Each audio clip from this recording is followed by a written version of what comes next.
Hello mga kabosing! Welcome back again to my vlog. So for today's video nga mga kabosing, ang pag-uusapan natin ngayon ay ang Miss Universe 2024 na kung saan ang mga kandidata ay nagsasalpukan na doon sa bansang Mexico mga kabosing. So mabuhay! Salam alaikum po dyan at syempre sa lahat pong nanonood po sa aking YouTube channel, sa mga returning viewers, hello po at sana po ay nakasubscribe kayo sa aking YouTube channel. So, ang pag-uusapan natin ngayon mga kabosing, kung pasado nga ba si Chelsea Manalo sa Miss Universe 2024. Yan ang ating pag-uusapan mga kabosing. So, intro muna tayo.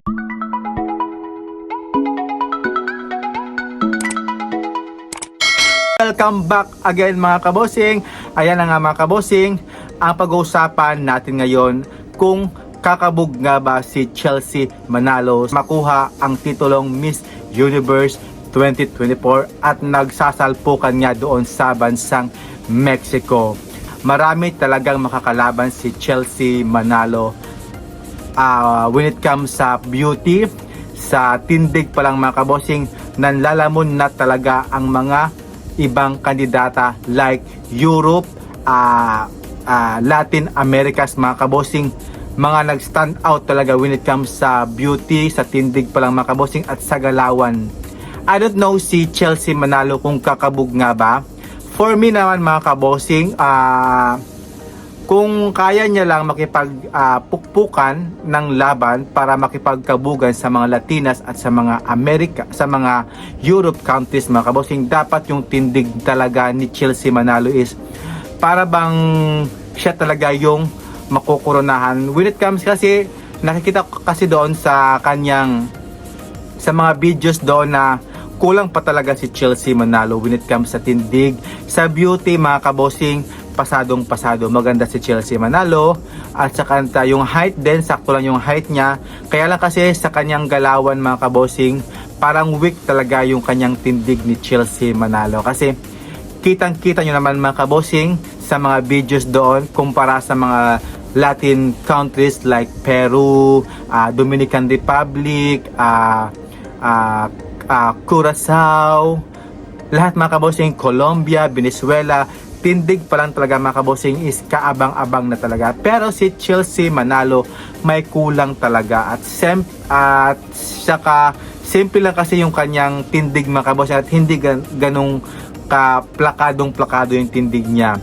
Nakikita nyo naman mga kabosing sa videos niya, pero sa pictures okay na okay. Sa mga photos ni Chelsea wala akong masabi. Sa tindig lang mga kabosing, sa communication skills okay na okay sa akin. Ang problema nga lang ni Chelsea Manalo ay ang kanyang galawan, yung tindig talaga na hindi pang Miss Universe mga kabosing. So, nang hinayang talaga ako sa preparation ni Chelsea Manalo kasi almost 2 months, 3 months yung preparation ni Chelsea Manalo, walang nangyaring changes mga kabosing. Kaya, sa akin, pasok siya sa top 30, pero pagdating sa cut ng top 12 or top 15, I'm not sure mga kabosing kung makakapasok ang ating pambato. Depende na lang kung nasa kanya talaga ang destiny na manalo bilang isang Miss Universe 2024. Pero pag sa galawan talaga sa tindig ni Thailand, kay Thailand ako makabosing compare sa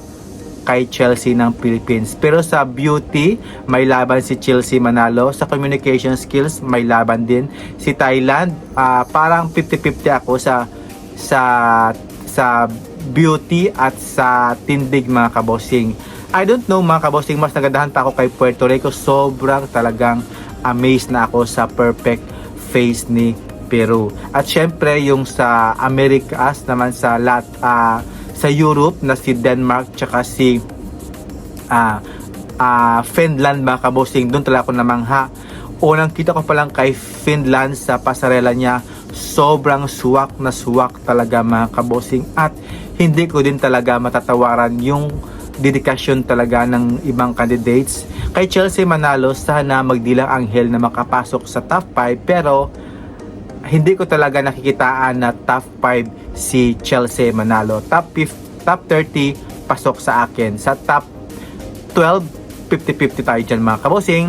So ayan mga kabosing, what do you think about sa transformation ni Chelsea Manalo? May pagbabago ba or mas nahigitan pa siya ng mga ibang candidates like Europe and then Latin Americas mga kabosing, at syempre ng ating kapitbahay from Thailand mga kabosing. So comments down below and don't forget to like and subscribe mga kabosing, and see you in my next vlog.